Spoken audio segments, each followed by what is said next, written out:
Welcome into the Paul Farrington Show, our wild card preview. Paul joined by Jack Weinberger, Robert Ziggy Ziegler in California, and Zach Bloomquist, the best executive producer in the game, who has a date tonight. There it is. We'll see if she probably doesn't watch this, but they've been talking for a long time. Should we go over the history of Zach's relationship? Zach, it's really funny. Before we get into the football stuff, we come down here and we're setting up, and Jack looks over at me. He's like, Zach doesn't really look like he's someone who has a date. I'm like, is this whole thing made up? I mean, he's sitting here in his pullover and sweatpants. doing this podcast. He's got a date in 45 minutes. He's got a date coming up soon.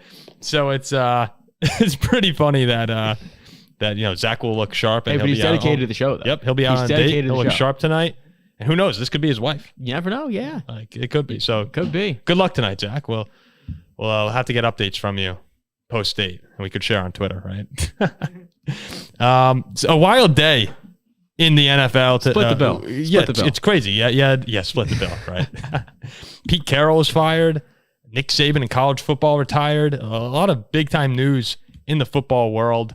And Ziggy, how great is it that we're back in the studio right now? It's just a little more comfortable, I think. And, having Jack back is a huge benefit as well. No, thank you. I appreciate it. The show is always a little bit better with Zach. Can you imagine us running a Steelers segment without Jack? No, we need someone to gas this team up. Impossible.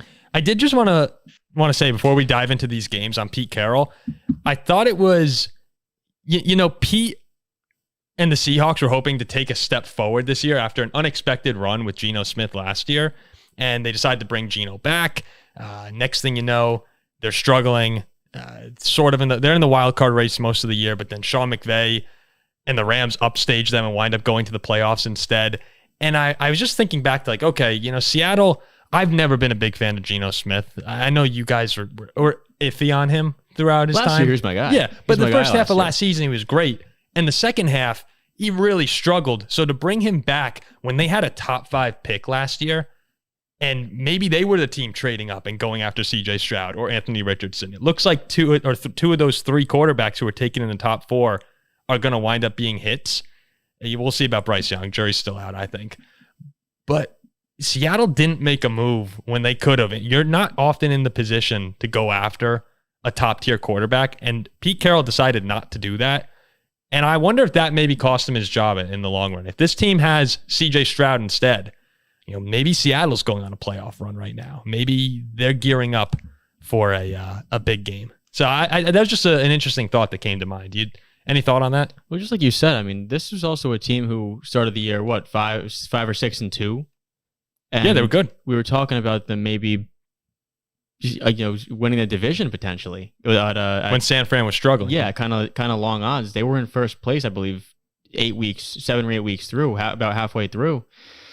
And to be in the playoff race while getting such mediocre play from the most important position on your roster, there's something to be said for that. So I agree. Sort of an impressive job by Pete, even though it was a disappointing season. Yeah. I mean, if Geno Smith played how he played the first half of last year. Last season, this is a playoff team in my eyes. Mm-hmm. I mean, I think, though, the thing I go back to, and really the defining moment of the Seahawks season, I think, was the Leonard Williams trade, where they gave up that second-round pick in order to bring him in with the team. I think back to the Jamal Adams trade, too, giving up a couple first-rounders to bring him in. There were a lot of times when the Seahawks would give up a lot of draft capital to add that one defensive player they thought they needed who was going to lift them to a playoff run. And it's never really worked out. So I think sort of like you're seeing with the Titans, where Mike Vrabel did a decent job, but they want to go in a new direction. They want to bring in maybe somebody who's more offensively minded, someone who sees things a little bit more like the modern NFL. I think the Seahawks are doing exactly the same thing. It's not that Pete Carroll's done a bad job, but Pete Carroll doesn't want to stick around for a rebuild. He doesn't want to give up and do poorly for a couple years to build pieces. He wants to win now. He said it. He said it was unexpected and that this was not his decision. I think he was pretty upset to be let go here. Well, I mean, but that's consistent with him. I mean, I think in his view, I think it's this way of Vrabel too. They say, look, give me another year. Next year, we're going to be competitive. We've got a lot of players I like. We'll sign some people. Maybe we'll trade some more picks. We'll bring in the players we need to compete. Finishing 9-7, I don't like that thought, but it's not like that's delusional. I think so. If that's your vision, and the GM or the owner or whoever has a different vision, those can come into conflict, and that's what gets you fired. I think it'll be good for both of them. Give Pete a fresh start somewhere. Seattle, they've just been stale for a while. Go get a new coach, new quarterback. It's like, to me, they need a little bit of a reload. Not totally blow it up, but just a reload, starting with the quarterback position. We'll see what happens. But let's get into some playoff games here. Oh, go ahead. I just wanted to say this offseason, I don't think we've ever seen a bigger name, more exciting coaching carousel. The Carroll, Belichick. Yeah, you got Carroll, Belichick. I mean, Vrabel's good. There's the Ben Johnson sweepstakes. So we'll get to that in future episodes, I think. But there are a lot of teams that are going to be competing for some of these huge names. Yeah, it's going to be fun. It's going to be a fun offseason, especially coaching-wise. So let's hop into the playoff games this weekend. Ziggy and I did the Dolphins and the Chiefs. We also covered the Texans and the Browns in a previous episode that you could check out on our YouTube channel. Let's dive in first. The Sunday 1 o'clock game. We saved this because we needed Jack Weinberger here for it. The Bills are 10-point favorites somehow hosting your Pittsburgh Steelers in Buffalo. And let me just set the scene for a second here. Back in week 13, the Steelers are miraculously 7-4 with Kenny Pickett. He goes down, high ankle sprain against the Cardinals. Mitch comes in. You get blown out a couple times. Looks like the season's over at 7-7. And then all of a sudden, out of nowhere, the savior, Mason Rudolph, comes in. You go 3-0 down the stretch here. Sneak your way into the playoffs. George Pickens is at 195, 131 yards in 2 of the last 3 games. There's life in this offense.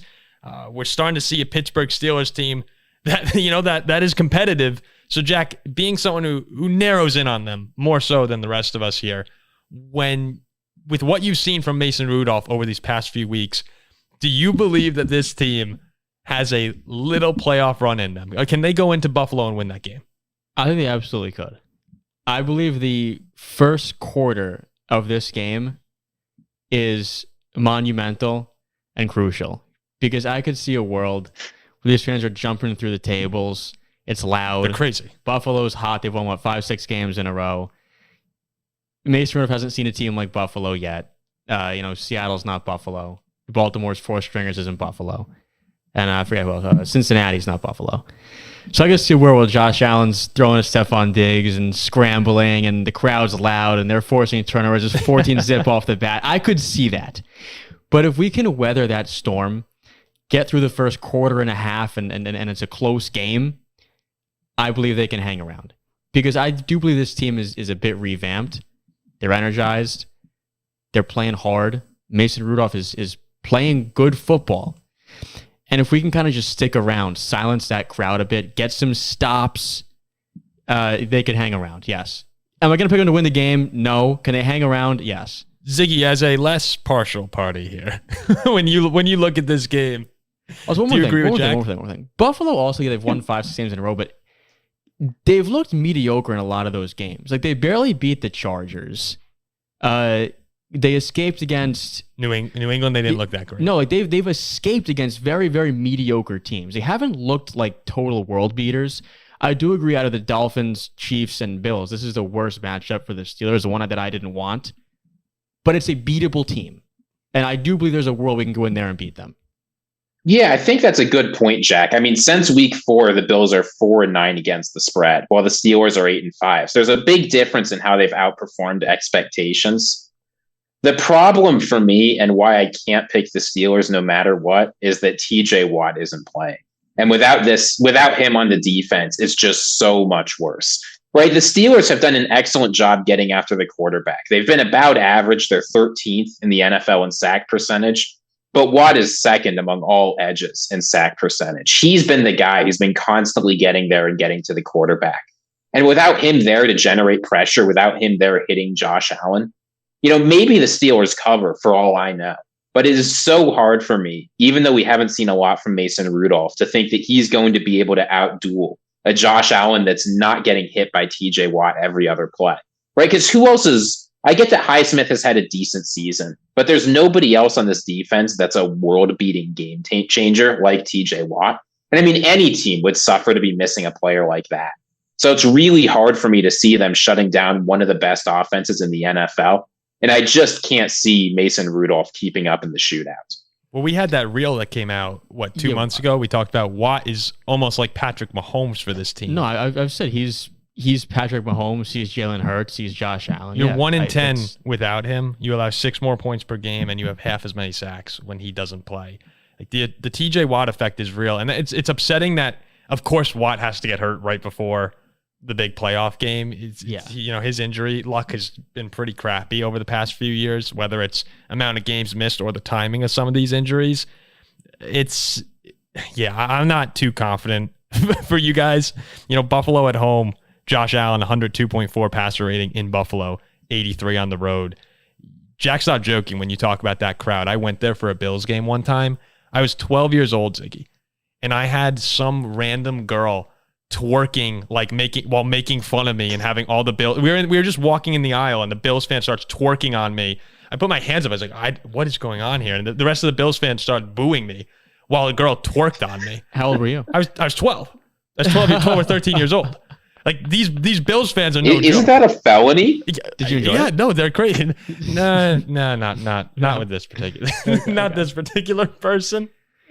But that's what I'm talking about, like weathering that storm. If we get to the 4-minute mark in the second quarter and it's a game, I feel pretty comfortable. And I don't think any of your quarterbacks, though, Pickett, Trubisky, or Rudolph, none of them would I be comfortable going into that environment. I could see a world, though, too, where it's the first possession, it's loud. Rudolph turns the ball over, we go 3 and out. Yeah. Buffalo scores at 7-0, and then the game's over. But he's also your best bet because Buffalo's going to score some points, especially without Watt. Yeah. And Rudolph's the only guy in this offense who could do that. Who scored 30 points 2 weeks in a row. So yes, he's the best chance. I want to talk about later in the season, not now, but we'll save for this offseason. I'm not sure if Kenny Pickett is coming. I think he will come back because that's just, it seems like a Steeler thing to do. I'm not sure it's the right decision to bring Kenny Pickett back next year, but I mean, it'll be later on. We'll save that conversation for another day. I mean, here's what he can say for the Steelers, right? If you're looking for ways to win the game, here's what it's going to have to be.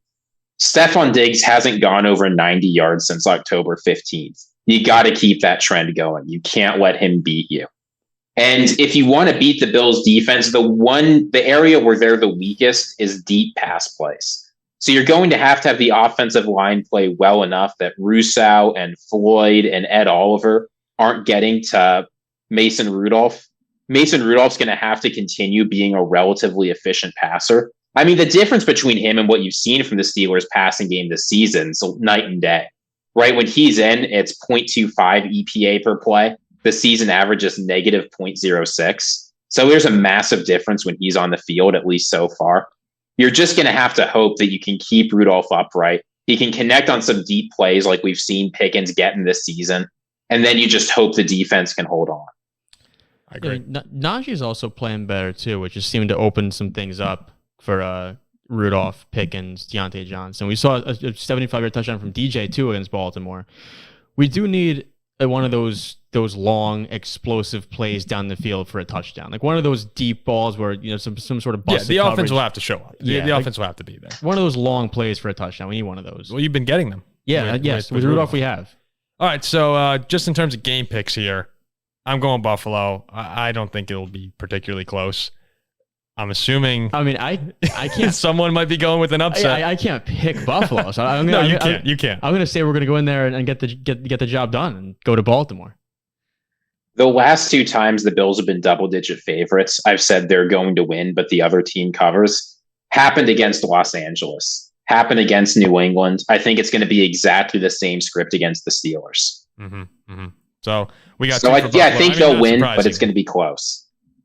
Yeah, so you got a close Buffalo win. I got a big Buffalo win, and I got a Pittsburgh blowout with the with the Steeler blowout. Not a close Steeler win, a blowout in Buffalo in Orchard Park. 21-6. Okay, the Sunday 4:30 game features the Green Bay Packers somehow, some way at the Dallas Cowboys. The Cowboys a 7.5-point favorite in this wild card matchup. I just want a quick little rant on Jordan Love before we dive into this, if you guys are okay with that. Go ahead. I was going over.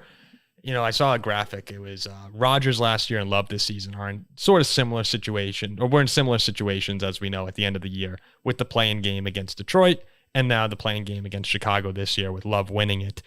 Over the final 10 games of each of those years where the Packers were kind of coming on towards the end of the season, Love went 7-3. Rodgers was 5-5. Love threw for 266.7 yards per game. Rodgers 209.8. 21 touchdowns compared to 3 interceptions for Love. 15 touchdowns, 9 interceptions for Rodgers. Passer rating 108.2 for Love, 87.9 for Rodgers. So we saw Love outperform Rodgers in almost every single statistical category over the final 10 games of last year and this season. And we really kind of saw the evolution of a star forming in Green Bay. I'm hoping not. I really hope it was more of a flash in the pan. But if you were to have a second half of the season MVP, Jordan Love would be right up there. He was that good.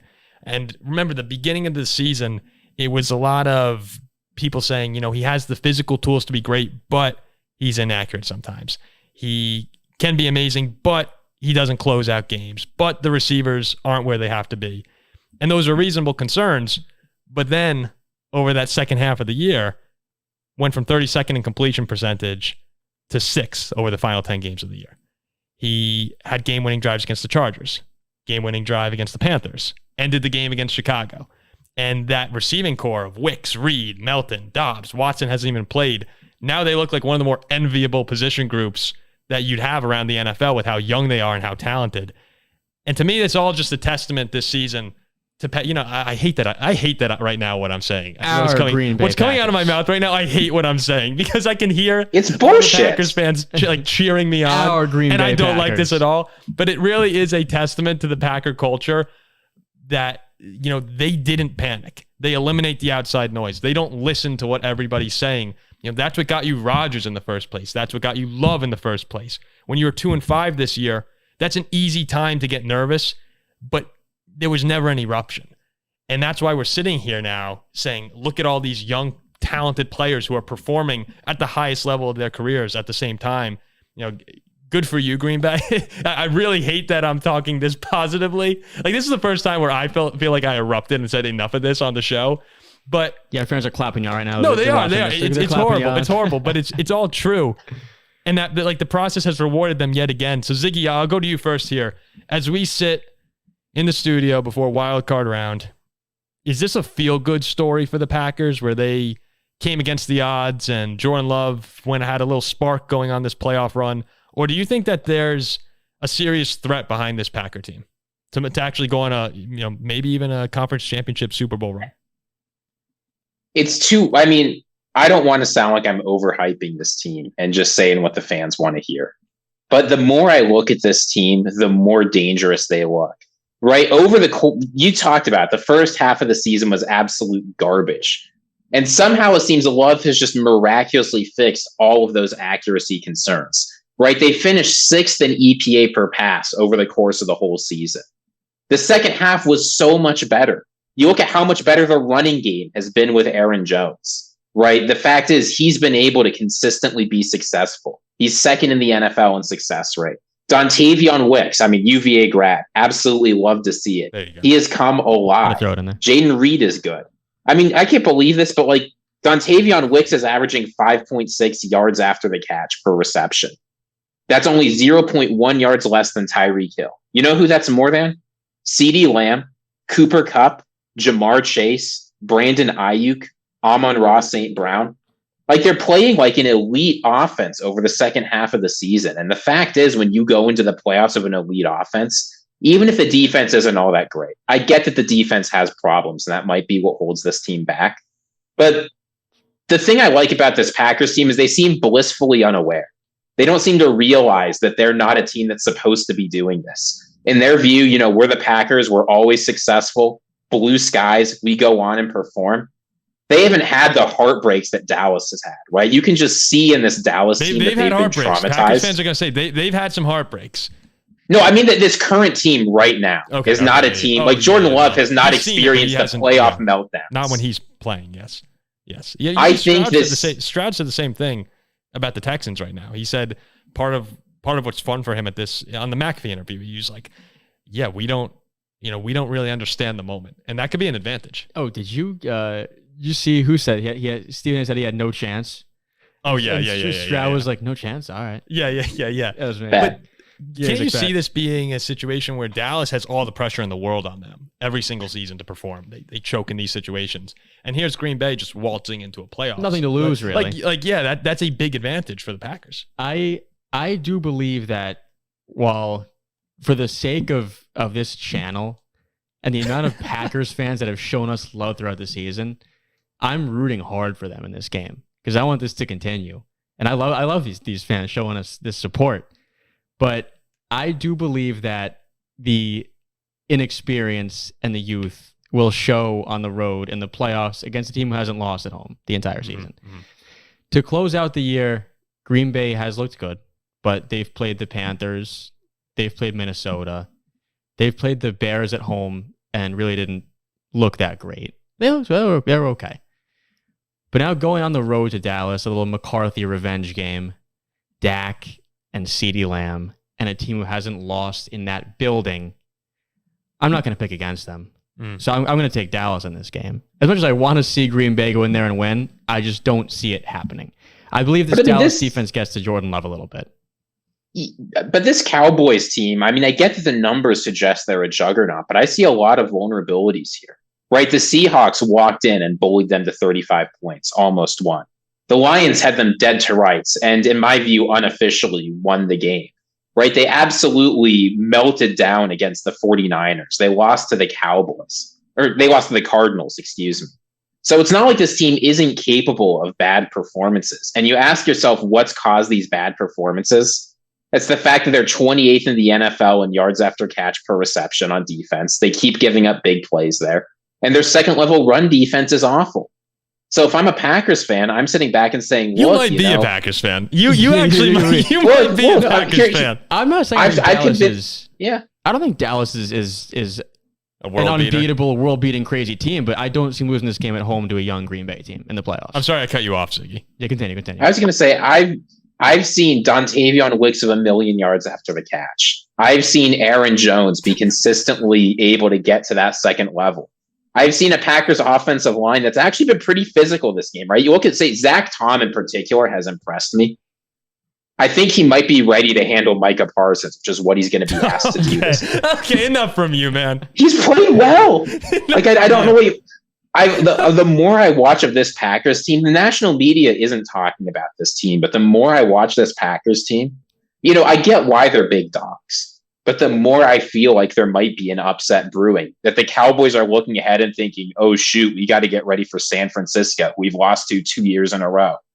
Green Bay's here and ready to play right now. I don't know. A Dallas team who's choked in the playoffs a number of times, I don't think they're looking ahead. You reminded me, Ziggy, with when we were talking about you being a Packers fan. We forgot to wear it. We have the I Love Love shirts that we produced earlier in the year. I forgot to wear them. We wanted to show the Packers fans. I set it aside also. We have a website called paulfarringtonshow.com, and there's a shop there with a shirt that says I Love Love. I'll put it up on the screen here.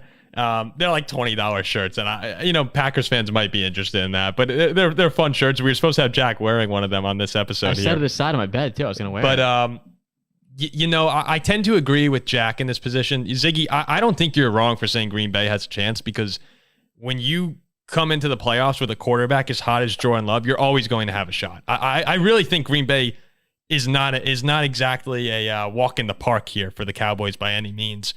But Jack's right. When you look at the Cowboys team, 8-0 at home, and to kind of understand how good they've been, 37.4 points per game in AT&T Stadium, allowing 15.9. I mean, they're averaging winning by 22 a game at home this season. Like, they are a completely different beast in that building. Now, the Packers are one of those teams, and multiple people expressed this. Dak mentioned it. They seem to have the Cowboys number, and that was always with Aaron Rodgers, but Dallas is aware of the fact that Green Bay has given them heartbreak over the years. And the McCarthy storyline, McCarthy said last year he may have put too much pressure on who they were playing in that big late season matchup in Green Bay. This year he's focusing more on the game. The players want to win this one for Mike. I am going Dallas as well. I don't think that's, I know there's a lot of Packers fans who are going to be watching this. I don't think they'd say it's crazy to pick Dallas in this game, but you have to. Yeah. But I think it'll be a good one. And I do think that Green Bay playing loose is threatening. And if they're able to stick around in the third quarter, that's when it gets scary for Dallas. That's when they've made mistakes in the past. And Jordan Love, we mentioned it off the top of this segment here, has shown an ability now to win games late. Yeah, I think it's similar. This is similar to the Steelers-Bills for Green Bay. If you can be in the game in the third quarter as a big road dog, the home team will not be comfortable because now you're hanging around. Like, you want to put these teams away, these 7 seeds away, early on in your home stadium. Yeah, but middle of the third quarter, that's the time when you start to, because you think about the NBA, remember the Warriors, those Kevin Durant, Steph Curry Warriors, how they would just murder people in the third, game's over in the fourth. As a fan of, I don't have a lot of experience rooting for a dominant team, but when the Vikings have been good, all of a sudden when it's a close game mid-third, you're creeping towards the fourth, and you have a battle on your hands, that's when doubt starts to creep into your mind. And I don't think there's anything in sports that can account for the element of shock. And that's when you might see a number 2 seeded Cowboys team going, oh no, not this again. Because then these teams on the road also believe, okay, we have a chance. Oh, we can play with it. Yeah, we can play. Let's go and do it. And all it takes is 1 or 2 big plays here. And that's a dangerous situation for Dallas. Here's what the Packers absolutely need if they want that script to come true. And I think this is the least likely thing to happen of the things the Packers need, but it's the most important. You need Jair Alexander to play like healthy Jair Alexander. He's missed a lot of games this season between the suspension for a game and this, I think it was 7 games due to the shoulder. And when he's played, it's clearly been bothering him. I mean, if you look at the numbers, he's not had a great year. CeeDee Lamb is a huge threat. And they made Jair Alexander the highest paid cornerback in football, hoping that in times like this, when the Cowboys need CeeDee Lamb to put up 150 yards, Jair can shut him down and stop that from happening. So if Jair Alexander can play at his best, like he's supposed to, this Cowboys offense is going to have a much harder time. I mean, Tony Pollard and Rico Dowdle are not going to get it done. It's like Zeke and Pollard last year. It's just not good enough. I found that weird all season, the Pollard. I mean, after whatever leg injury he suffered in the postseason last year must have just ruined him forever. I don't know. But that's the matchup that I'm watching coming into this game. Because if CeeDee Lamb gets to do his thing, forget it. The game's over. He's been so good. Yeah, he's been. he won me the fantasy championship. He's the best in the league. He's besides Tyreek Hill. Okay, so there you go with the Packers-Cowboys. I got Dallas. Jack is Dallas. Ziggy, are you officially on Green Bay? I can't believe this, but I think I've talked myself into it. I'm taking the Packers. I really think they've got it. Do they win in San Francisco too? Almost certainly not. Well, we'll get there. I'm much more scared of this San Francisco team. I'm just like, look, I can't believe this has happened. Maybe I'm just so upset that the Green Bay Packers have gone on to have success this year that I feel like the sky is the limit. I think you like it. You sick son of a bitch. I think you're enjoying this. It's so stupid that the Packers are, not only are they in the playoff, I mean, do you remember where they were after that absolute blowout month in October? They're 2-5. Remember that Tampa Bay game? Can you believe they have gone from that Tampa Bay game where Baker Mayfield walks into Lambeau and lights them up to where they are now? It's the Denver game, the Vegas game. What's absolutely hilarious is the fact early on this season, we put out a reel where, Paul, you're like, this team they are screwed. Doomed. This team is doomed. I remember I said, bye-bye, Jordan Love. Your career's over. I said that. Minnesota had Kirk Cousins. We all thought they had decent value for the division. Division champs last year. What are the odds of the Green Bay's in the playoffs and the Vikings finish 7-10? Oh, we had the most. We'll get to this more in the offseason, but we had the most disappointing NFC North season by far. It was terrible. Yeah. It was terrible. Horrible. And if the Packers win, I'll stand by it. I'll be in Packer gear on our reaction show, or maybe the Thursday show. Can't remember which one it'll be, but I'll own up to that. Okay, let's get off the Packers. The Rams and the Lions, Sunday, 8:15, the Sunday night game. Detroit is a 3-point home favorite. It's going to be loud in Ford Field. First home playoff game since 1994. They finally won a division title. You know, they hadn't won an NFC North title before this. It was the NFC Central last time the Lions won the division. 93, right? Yep, 93? last time the Lions won the division, the NFC Central. So they're finally NFC North champions. And coming into this one, I really think Jared Goff is the X factor here, because the Rams are going to score. The Lions defense has not been good over the past few weeks. They've given up I have the notes right here. Like 200, what was it? 200 something to CD. Jefferson went for like $140, $190 in the 2 games. They've been getting torched by number 1 receivers, and Cooper Kupp and Puka are a big threat. So that Lions offense now, great offensive line, great running back duo. You got weapons. We'll see if Laporta plays. It all comes down to Goff. Is he ready for this moment? And I think he's going to be, because everybody's talking about Matthew Stafford going back to Detroit. Matthew Stafford's going back to the place that drafted him. He's going to get revenge, even though there's no revenge to get. Jared Goff's the guy who's going and getting revenge. He's the one that the Rams gave up on to go and get Matthew Stafford. He's the one that was sent over to the island of misfit toys in the NFL in Detroit, cast away to rot his career away there. If anyone has a gripe in this game, it's Jared Goff with something to prove. Matthew Stafford, I told Jack on the car right here, he's a fat cat. He won the Super Bowl. He's living in sunny LA. He's got all these fancy weapons. He's got Sean McVay. He's fine. Jared Goff, even though he says, this is more than just me, you know that this means something to him, and it means something to the city of Detroit for him to get this win here, because they saw their golden boy go off and win with this team. And I think Goff's going to show up in this game. I want to take the Rams. My gut is saying go with the Rams, but I really think Goff has something to prove and is going to do it. I think Detroit was going to 30 points. Yeah? Yeah, I think they blow them You out. talk about how much this means to the city of Detroit, right? Like, this is the most expensive wild card game in NFL history. To give you an idea of how much more expensive it is to get in this game, Chiefs-Dolphins should be a pretty good game, right? And the Chiefs in Arrowhead care a lot about the game. Average ticket price there is $286. Average ticket price to this game, $801. Wow. 800? The cheapest ticket, I just pulled it up on my phone right now. The cheapest ticket to get into this game, one person, $600. I mean, this doesn't happen. It's like there are 30-year-old men who have never had the opportunity to go to this. To see the Lions in the playoffs. To see this. At home. This is the first playoff game at Ford Field, right? Think about us. We're all about 25 years old. I've probably been to like 10 Steeler playoff games already. Like, I've been to a Viking home playoff game. They play in Minnesota. I live in New Jersey. If I had 25 years, there are people who, like, if the Vikings hadn't made the playoffs my entire life and they hosted a game, I'd be on the first plane out. Like, that is must see if you're a huge Lions and you'd fan. pay whatever it costs too. And on top of that, like, the Stafford narrative is fun. Have you guys seen, by the way, have you guys seen any of the, I think a lot of Lions fans are posting on Twitter not to wear Stafford jerseys. They got in a little spat with Stafford's wife. But there's one bar, what is it here? Oh, Bailey's. Is Bailey's in the city? There's also, there's Thomas McGee's in Detroit. They put out a post and said, PSA, please refrain from trying to enter Thomas McGee's on game day with Lions Stafford jerseys. You'll be turned away at the door. It's our first home game in 30 years. Use some common sense. Regards, amazing. Ownership. I love that. That's great. That is fantastic. No, that's like that. Yeah, that's if Big Ben returned to Heinz Field after winning the Super Bowl with I wouldn't want Big Ben. The Bills. Jerseys. No, it's amazing. I'll be also in a Lions bar in Manhattan watching the Lions. Oh, are you? Yeah, so I'm excited for that. The script writers here did a great job with these Phenomenal. playoffs. I mean, Tyreek Hill against Kansas City. McCarthy against the Packers.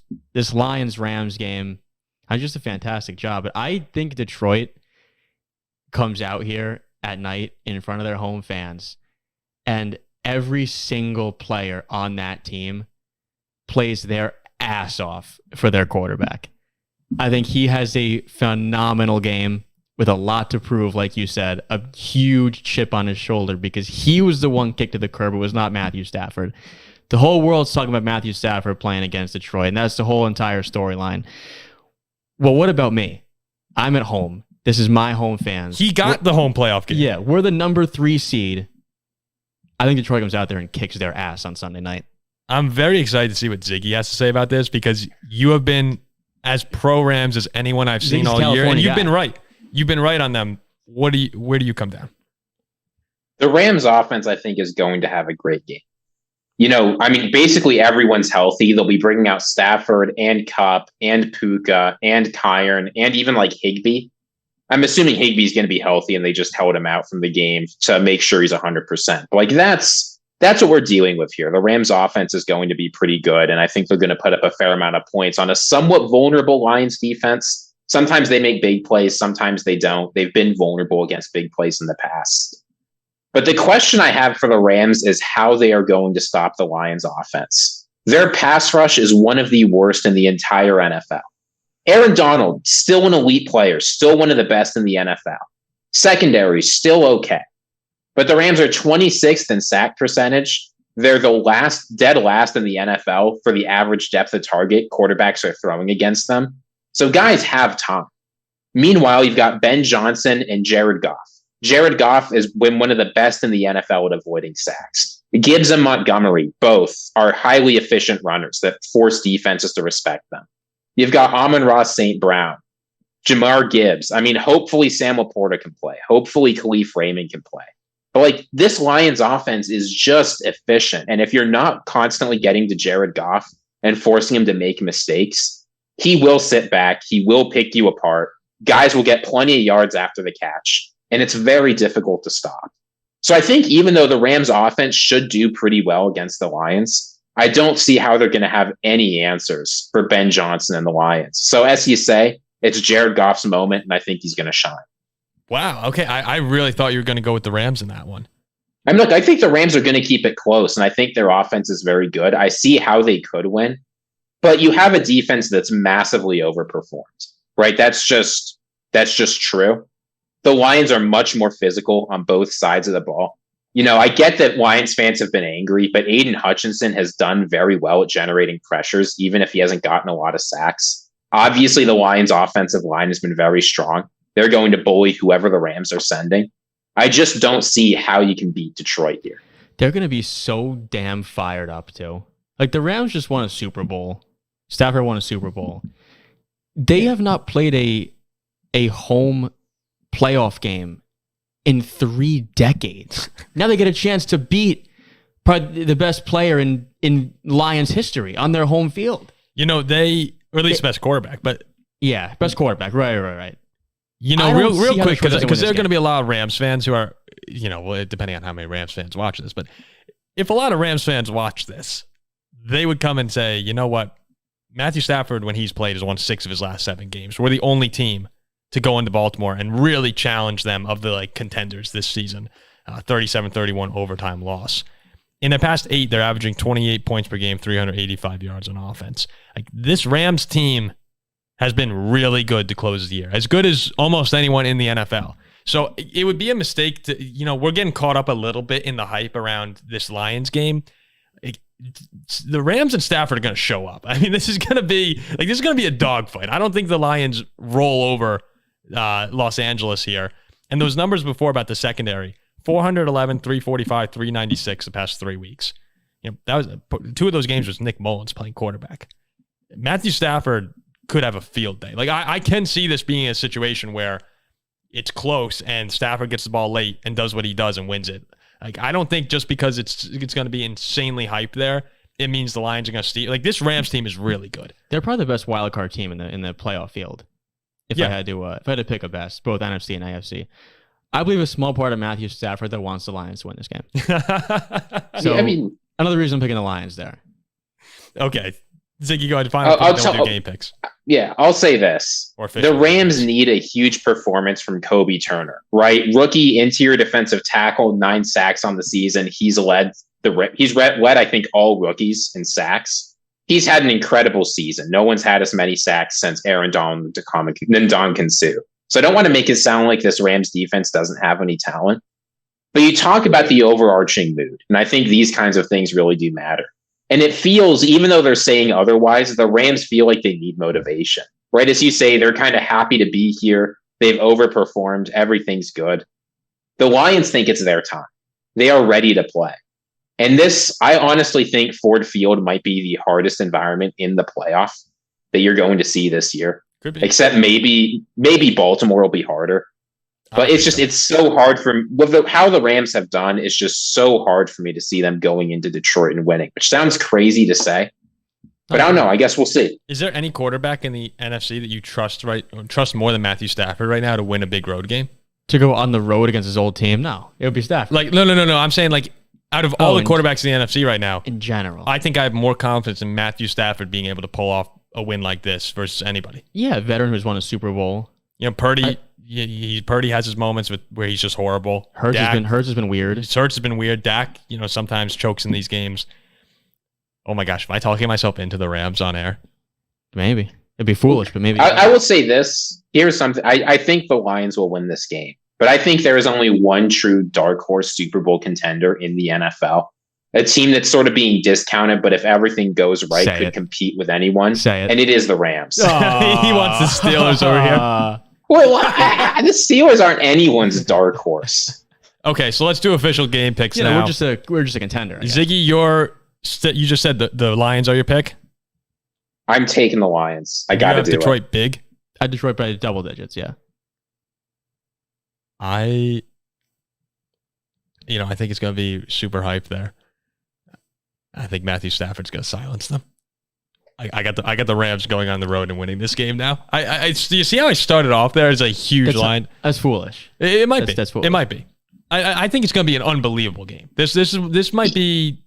Oof. This might be the game I'm most looking forward to watching. I'm saying 31-17 Lions.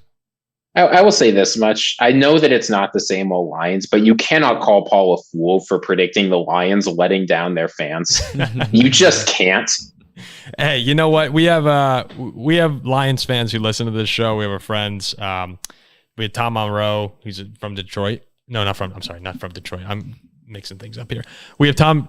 Wait, Tom's from Michigan, right? Yeah, I'm pretty sure. Yeah, there's not. I don't know. I never asked him. Oh God, Tom's gonna listen to this and be like, "How the hell do you not know?" I don't know where Tom's from in Michigan. I think he's from Detroit. But we have what where he's from. We have Alex, your friend. Yeah, I'll be hammered. I hope for those guys. I hope they get the win. I'm rooting. Oh my gosh, I'm rooting for another NFC North rival, but for 1 week, I'll be hammered in a Lions bar in Midtown Manhattan with an Amon-Ra St. Brown jersey, rooting hard for the Detroit Lions in this game. So they'll win this game. And we'll keep this brief right here because we do have to get out. The Eagles and the Buccaneers, Monday, 8 p.m. Philly, a 3-point favorite on the road. When talking about the Eagles this year, I think I keep getting caught up with who this team used to be rather than what they've become. Last season, they were a juggernaut. You go and play Philly, they're going to shut you down. They're going to overpower you offense and defense. And I don't know where they went. I don't know where this team went. The defense is allowing 30.3 points per game over the past 6. That's second worst in the NFL. Jalen Hurts is banged up. A.J. Brown's banged up. They're getting embarrassed by the Giants in Week 18. This is just the furthest thing from the Philadelphia Eagles that we thought we knew coming into the season and for a little bit of the beginning of this year. Where now, for the first time all year, even before the Giants game, I was thinking they were going to figure it out late and head into the playoffs, potentially go on a run. This is the first time I'm looking back at this team saying, maybe we judged Nick Sirianni a little too early. Maybe we even judged Jalen Hurts a little bit too early. It's time to step back and think about who these Eagles really are. No better way to bounce back than go in and kick the crap out of a Tampa Bay team that's scoring 11 points per game over the past 2. It's not like Tampa's lighting the world on fire either. But this is a statement here for Philly to say we're not dead. If they go and lose this game, there's a lot of questions in Philadelphia. Do either of you guys see? We'll start with you, Jack. Do you see Philadelphia rebounding at all, or just getting eliminated? I mean, it's funny because a part of me feels like the Philadelphia Eagles are now a little bit underrated in a sense, but I do believe that that Tampa at home wins this game. Philly is impossible for me to trust, and I don't know what's happened to him. Tampa's playing at home. It's a revenge spot. Philly mauled him earlier in the year when Philly seemed to look like Philly. But I'm not picking a team who's lost 5 of 6 games and is stumbling into the playoffs. I think Baker plays a great game at home in this spot, Monday Night Football, and the Bucs win this game. I actually do think the Eagles have a pretty good shot here. I mean, here's the thing about the Buccaneers. You cannot run on them. Vita Vea and Kawaja Kancey have made it very clear. They've put together one of the best run defenses in the entire NFL. So what is the Buccaneers' defensive vulnerability? It's been deep routes, right? They play a lot of single high coverage. They've really struggled against go routes and deep out routes this season. Eagles are finally starting to get their guys healthy. And you ask, well, who are some of the better players on... look, here's all you need. Here is how they will win this game.